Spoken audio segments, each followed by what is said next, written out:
Uganda. President Museveni to close UN Human Rights Office in Uganda. After the Museveni administration informed the UN that it would not be renewing its mandate for the UN's Human Rights Office in Kampala last Wednesday, the UN said on Tuesday, February 14, 2023, that it was in discussions with the Ugandan government to try to keep the office open.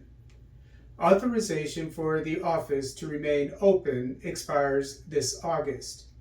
According to The Independent, quote, the Office of the High Commissioner for Human Rights, OHCHR, is mandated to promote and protect the rights of people established in the Charter of the United Nations and in international human rights laws and treaties, unquote. According to Reuters, quote, the office was set up in 2006 and has brought to light widespread rights violations by security personnel, including torture, illegal detentions, and failure by the state to prosecute offenders, unquote.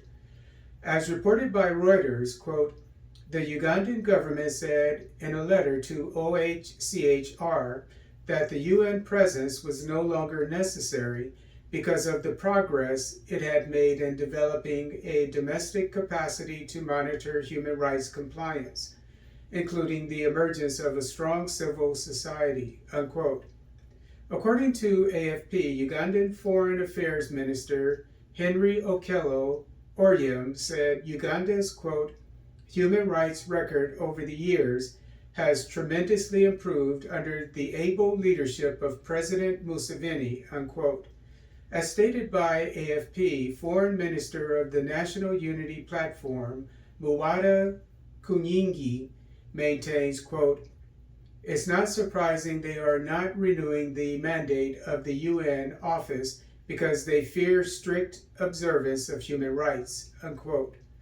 The National Unity Platform is led by Robert Kyagulanyi, aka Bobi Wine, who ran and lost in the 2021 presidential election against President Museveni and has been targeted by security forces.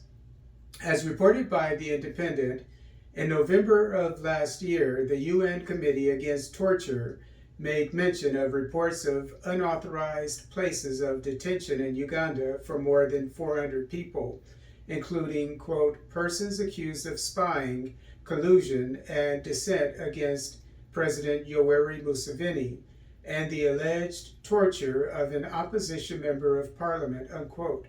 However, Ugandan Attorney General Kiryowa Kiwanuka dismissed the accusations out of hand, claiming that, quote, the government does not run any safe houses or ungazetted places of detention, unquote, adding that places of detention must be run by individuals not associated with the government.